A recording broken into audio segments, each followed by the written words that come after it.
By the time you get to the end of this video, you'll discover possibly as many as 30 of the best rock and alternative songs of 2024. I can't guarantee that you'll agree. Generational struggles, resilience, the passage of values. A track that lands personally for anyone who's ever at least tried to be a good dad. This is one of the standout tracks from their very successful Saviors album, released in January. Kinda psychedelic, very alternative. The band's first new song in 34 years, Imminent Redemption, shifts between hypnotic verses and soaring choruses, and makes me really kind of sad these guys blew up a few months ago. I remember when I first heard Sheryl Crow, leaving Las Vegas, of course, and I thought, okay, this is kind of cool. And then All I Want to Do became this huge, yet light and fluffy pop hit, and I was kind of like, okay, this is for chicks. But then a few years later, I heard this self-titled album that dropped in 1996. It was led by the track Maybe Angels. And I thought, okay, I guess I like Sheryl Crow now. Her latest album's title track, Evolution, showcases Sheryl Crow's signature rootsy rock sound. This is a quintessential Sheryl Crow track. The lyrics are introspective. It's a song about personal growth and change. It's got Fiona Apple on it. I mean, anything that can hold me over until there's a follow-up to Fetch the Bolt Cutters will have to do. And this does, even if it's notably more mellow than what I might expect from Apple. This is a hauntingly beautiful duet. All in Good Time pairs Sam Beam's Iron and Wine folk melodies with what are still some pretty raw and emotive vocals from Apple. I've come to the conclusion that this guy is on a mission to just turn rock music on its head. Every time I hear this song, it's something different. Today, I think I heard a little bit of The Police in it. Rockman is a genre-defying track that blends indie rock with experimental production. MK.gee layers glitchy beats and intricate guitar riffs. This song is both nostalgic and innovative. What a strong opening single from the next Black Label Society album, which might drop in 2025. No one knows except Zach, and does Zach know? I don't know. Dark and brooding, the Gallows pairs heavy guitar riffs, somber lyrics. Zakk Wylde's vocals are as strong as ever. This is a powerful, doom-laden anthem, which is somehow both very intense and very melodic. Chemical Animal fuses industrial beats with the band's trademark noise pop aesthetic. The song's lyrics explore themes of addiction and human frailty, enveloped in a swirling haze of distortion and hypnotic, driving rhythms. Quintessential Jesus and Mary chain. A band fairly well known for their ever-changing styles kind of stays the course laid out by the Norwegian band's previous 2 albums, further sparking the rumor that this album completes a trilogy. Dreamlike and ethereal, the song A City in the Skies sees Ulver blending atmospheric soundscapes with electronic beats. It is a cinematic listening experience. So the cool thing about this is that it gave me an excuse to put Chris Stapleton on a best rock and alternative songs of 2024 list. This version of Oh Well is significantly tighter than the Fleetwood Mac classic, probably undiscovered by the band's pre-Rumors fans. This version of Oh Well reinvents the track with Slash's searing guitar work and Chris Stapleton's gritty, soulful vocals. You know, this band is good at bringing the drama. Shiver is a jangly yet melancholy song about vulnerability and heartbreak. And I'm guessing it's the only song on this list that references watching the funeral of Queen Elizabeth. David Gilmour said it was cool if he got to play guitar on it. Rapper Ice-T's Body Count transforms Pink Floyd's Comfortably Numb into a visceral metal anthem about societal numbness and alienation. The first music released on his new deal with Nuclear Blast Records, Marilyn Manson describes the lead single from One Assassination Under God Chapter 1 as a personal look into my life, and I'm proud to be able to share my art and vision with you. Ever the provocateur, Marilyn Manson dives straight into the darker sides of human nature As Sick as the Secrets Within is a powerful song about addiction and recovery. So you guys heard, Oasis is getting back together, right? Like a big tour next year? You heard? Mars to Liverpool from the collaborative Liam Gallagher-John Squire release earlier this year is a swaggering Britpop anthem. Soaring vocals, nostalgic lyrics reflecting on his journey from obscurity to fame, one can only hope is a hint of things to come from this reunited Oasis at some point before the decade is over. Oh, I used to hate jam bands. I mean, you're not supposed to have such a good time playing stuff that's musically challenging, right? Little by Little has a kind of southern rock groove, and it's a reflection on life's incremental changes. Intricate instrumental interplay, Widespread Panic have somehow crafted a real earworm of an improvisational song.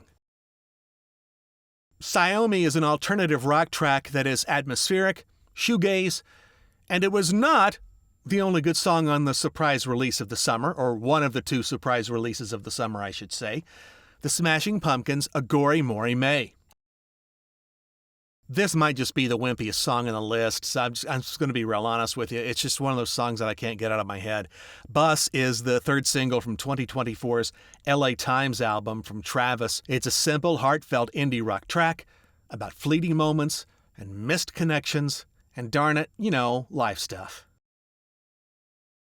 The other big surprise summer release, known simply as No Name from Jack White, sounded like every energetic moment from the White Stripes, the Raconteurs, and every other Jack White album all mashed together into a frenetic, driving, high-energy blend of garage rock and blues. That's How I'm Feeling, the song that spent several weeks at number 1 on the Billboard Alternative chart this year, showcases Jack White's explosive guitar work with its unpredictable structure and innovative production. An absolute banger, and my favorite track so far on From Zero. Linkin Park's Heavy is the Crown combines their signature electronic-infused rock with introspective lyrics about the burdens of responsibility. Soaring melodies, an anthemic chorus. I really liked The Emptiness Machine. I thought it was a solid Linkin Park track. But Heavy is the Crown, that is the song that convinced me that Emily Armstrong is going to work out just fine. Prior to its release, Gilmour proclaimed his 2024 album the best work he's done since The Dark Side of the Moon. Takes a lot of confidence to put something like that out there, doesn't it? Gilmour's work on this track in particular, and pretty much the whole album, is in fact exquisite. Grammy winner Fantastic Negrito combines blues, R&B, and folk into some innovative and interesting music. Leaning more into a soul vibe, this particular track, Undefeated Eyes, pairs Fantastic Negrito's gritty blues guitar with Sting's melodic sensibility. Best thing I've heard from Sting in a while, too, and that's actually saying a lot. Remember the first time you heard Seether from Veruga Salt? Lucky Number hits me that way. It's a breezy indie pop rock track with dense guitar riffs, infectious energy, and a feel-good vibe that commands repeated play. It's a sort of psychedelic garage glam grunge party jam.